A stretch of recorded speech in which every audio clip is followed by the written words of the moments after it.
marque d'articles d'habillement confectionnés sur place avec du lin, du batik et de l'indigo, du pain tissé. Son nom, Asiki. Asiki pour vous vêtir aux couleurs de chez nous. Asiki, c'est des vêtements et accessoires de mode pour hommes et femmes. Visitez notre showroom situé à Bégamin, à 200 mètres du carrefour Kossi en venant de l'ENEAM, ex-INE. Contact plus 229 91 24 26 26 plus 229 95 94 22 51. Asiki, révélateur d'identité.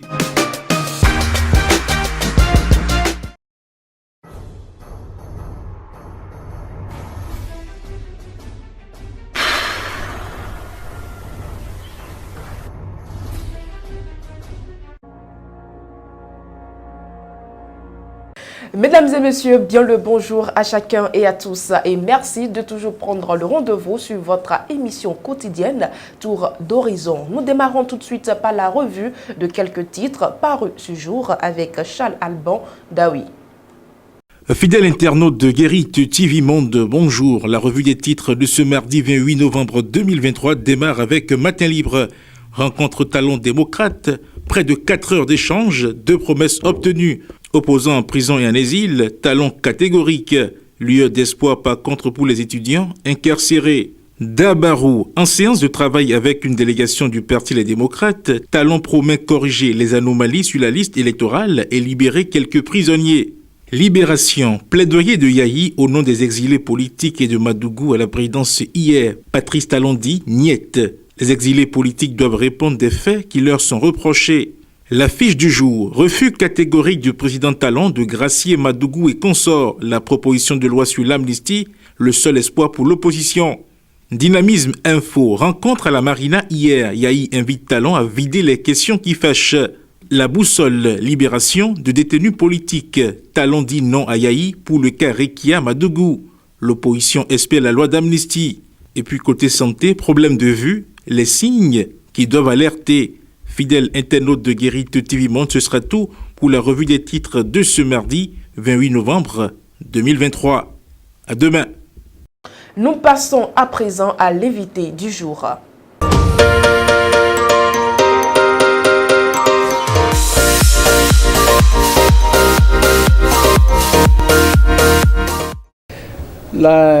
L'EPI a été dans ce pays-là auditée par ces institutions-là. Le PNUD, l'Union européenne, ces institutions nous ont aidés par le passé à auditer la liste. Et je crois que c'est à juste titre que le président de la République, l'ancien président de la République, a écrit à ces institutions. Mais il se fait que le président Patrice Talon dit que nous avons les moyens et que le Bénin peut offrir les moyens pour que le travail se fasse à l'interne.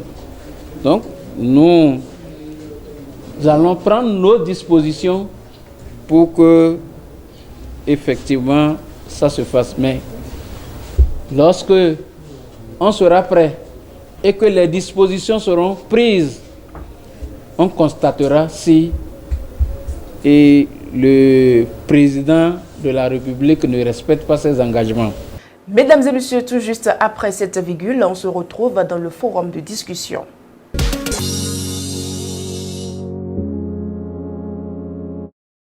Le forum de discussion du mardi 28 novembre 2023, c'est avec Charles Alban Daoui. Charles Alban Daoui, bonjour. Bonjour Latifat Kawedo. Rencontre du président Patrice Talon avec le parti Les Démocrates. Que dire des conclusions de cette rencontre? D'abord, sur le principe, le fait que l'opposition aille au palais de la présidence rencontrer le président de la République, je pense que c'est une bonne chose. C'est une bonne image pour la démocratie béninoise. Ça veut dire qu'au-delà de ceux qui opposent le parti Les Démocrates, par exemple, au parti de la mouvance, les possibilités de dialogue ne sont pas fermées. Et quand on voit la question qui est vraiment au cœur de ces échanges-là, c'est la question liée notamment aux élections générales de 2026. Et cette invitation du président Patrice Talon vient après que le président du Parti des démocrates ait saisi des instances internationales sur les institutions en charge des élections générales, estimant qu'il n'y a pas forcément des garanties de transparence. Beaucoup avaient trouvé à l'époque que oui, ce n'était pas opportun de le faire, mais la réaction du chef de l'État, qui est donc de convoquer le président de ce parti avec d'autres membres sur la question, la réaction du chef de l'État est la preuve que oui, c'est un sujet sérieux, c'est un sujet qu'il faut prendre au sérieux dès maintenant et qu'il faut discuter donc autour de la chose. Autrement dit, l'action du président Yahi Boni a porté forcément ses fruits, puisque si c'est après qu'il a saisi la CEDEAO, l'UEMOA et bien d'autres structures que le président a réagi ainsi, ça veut dire que oui, il y a quelque chose qui s'est passé. Nous ne sommes pas dans le système. Lui, il a été entendu dans le système. Il sait un peu quels sont les leviers qu'il faut activer peut-être pour obtenir ce qu'il veut. Donc, les conclusions de la rencontre, c'est que sur ce plan, le président est d'accord pour qu'on le dicte la liste électorale, mais pour ce qui concerne la Sénat et d'autres institutions en charge des élections, le président semble ne pas être flexible puisque c'est des questions d'ordre juridique. Les institutions en question, la Sénat par exemple, a été installée sur la base d'une loi, tout ça là. Donc du coup, pour l'instant, il n'y a pas encore d'ouverture dans ce sens. Mais on peut retenir que oui, la liste électorale sera auditée et un cadre sera forcément créé pour que les uns et les autres puissent être sûrs que oui, la liste qui va sortir en 2026 va être une liste potable, une liste qui va assurer la transparence de cette élection-là. Citation, je ne compte pas gracier Rekia Madougou. Fin de citation. Sans langue de bois, le président Patrice Talon a finalement dit ce qu'il pense de cette doléance de l'opposition. Oui, et là, le président, vous voyez, il est resté égal à lui-même. Je l'ai dit plusieurs fois ici, c'est le genre de personne qui te dit, écoute, il te dit en face, je veux te trancher la tête. Et il te le dit, il a le courage de dire ce qu'il veut. Et le courage de dire ce qu'il ne veut pas. Il dit qu'il ne veut pas gracier Rekia Madougou. Donc je pense que sur le sujet, 2 ans après, donc, comment dirais-je, l'entrée en prison de Rekia Madougou, on sait maintenant ce que le président pense de cela chose. On sait que la doléance qui est portée à son endroit concernant Rekia Madougou et bien d'autres personnes, voilà ce qu'il en pense. Donc on ferme cette page-là. Une fois que cette page est fermée, qu'est-ce qui reste? Quelles sont les possibilités de solutions qui restent? Il y a la loi d'amnistie, la proposition qui a été introduite par le groupe parlementaire des démocrates au Parlement. On attend de voir la fin qui sera donnée à cette loi d'amnistie-là. Mais à voir les réactions des uns et des autres, des députés de la mouvance qui sont sortis sur le sujet, on n'est pas certain que ça va aboutir. Donc il y a de fortes chances également que la porte de la loi d'amnistie se referme. Donc si on ne peut pas user de la grâce ni de la loi d'amnistie, qu'est-ce qui reste? Il reste peut-être que les personnes concernées purgent leur peine. 10 ans pour l'un, 20 ans pour l'autre. C'est beaucoup. On ne souhaite pas forcément cela. Mais je pense que l'ultime solution, la seule qui peut-être reste, c'est que l'opposition travaille ardemment pour peut-être changer les donnes en 2026. Autrement dit, travailler pour qu'il y ait alternance en 2026. Sans quoi, tant que le régime actuel sera là, quand le président Talon va finir en 2026, si le régime se maintient avec quelqu'un d'autre, il n'est pas certain que cette personne-là puisse sortir de la prison à la faveur d'une grâce ou d'une loi d'amnistie. Donc la seule solution qui s'offre à eux, c'est bien cela, c'est de provoquer l'alternance en 2026. Et quelque part, politiquement parlant, la réaction du chef de l'État, cette réponse-là, je dis, bon, politiquement parlant, ça peut le desservir parce que, quand on examine un peu la sociologie politique du Bénin, quand on examine un peu le passé historique du Bénin, on se rend compte que nous sommes dans un pays où le pardon pour régler des problèmes, le fait d'abandonner des peines, d'abandonner des charges à des personnes, ça conseille. Il y a une forme de tradition qui s'est construite autour dans le temps et dans l'espace. Et c'est ce qui a même permis qu'on réussisse la conférence nationale des forces de la nation, ainsi de suite, ainsi de suite. Et il y a une tendance chez nous qui se dessine souvent au Bénin, c'est que quand l'État est en conflit avec un citoyen qui a une certaine notoriété, les citoyens se mettent toujours du côté du citoyen parce qu'ils estiment que l'État étant fort est en train d'opprimer.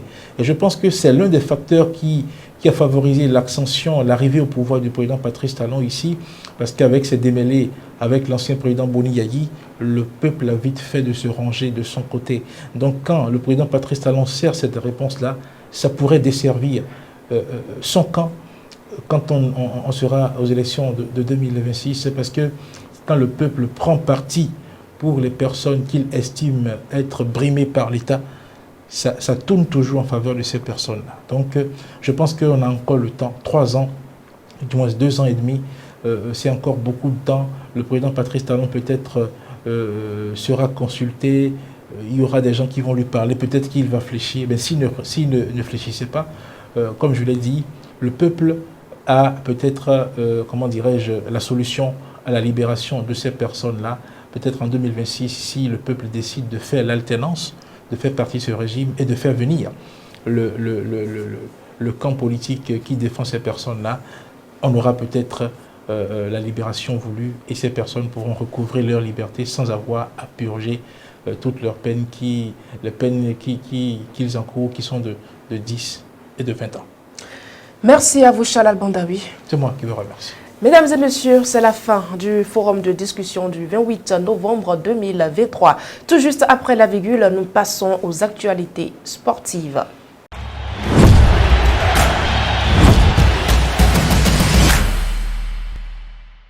Le tennis de table béninois se distingue à l'échelle mondiale avec des performances encourageantes dans les derniers classements de la Fédération internationale de tennis de table. Le Bénin est actuellement classé 66e sur 140 nations chez les hommes et 66e sur 127 nations chez les femmes. 4 joueurs béninois se sont distingués en se classant au niveau mondial dans leur catégorie respectives. Amir Atanda Adou, homme, est 410e sur 928 joueurs. Nii Sanyaoulou, dans la catégorie des hommes, est 581e sur 928 joueurs. Ziadat Amanke Akadiri, dans la catégorie des femmes, est 345e sur 722 joueurs. Linsia Nadiat Aguet, toujours dans la catégorie des femmes, occupe la 347e place sur 722 joueurs. Francis Dossou, le président de la Fédération béninoise de tennis de table, a félicité chaleureusement les athlètes pour leurs performances exceptionnelles au cours des derniers mois. Coupe du monde U17, le Mali a réussi à surmonter le Maroc en quart de finale avec une victoire serrée d'1-0. La France, de son côté, a éliminé l'Ouzbékistan au même stade de la compétition, également avec un score d'1-0. Les deux équipes sont donc dans une forme solide, prêtes à se battre pour une place en finale. Le Manahan Stadium, d'une capacité de 20 000 places, sera le théâtre de cette confrontation. Situé à Surakarta, dans le centre de Java, il sera le témoin des prouesses des jeunes footballeurs. Le coup d'envoi est prévu à 19h local, soit 13h en France. Du côté du Mali, le match commencera à 12h. Les passionnés de football pourront suivre l'action en direct sur la chaîne L'équipe, le RTM et la plateforme FIFA+. Cette demi-finale promet d'être palpitante avec deux équipes déterminées à tout donner sur le terrain.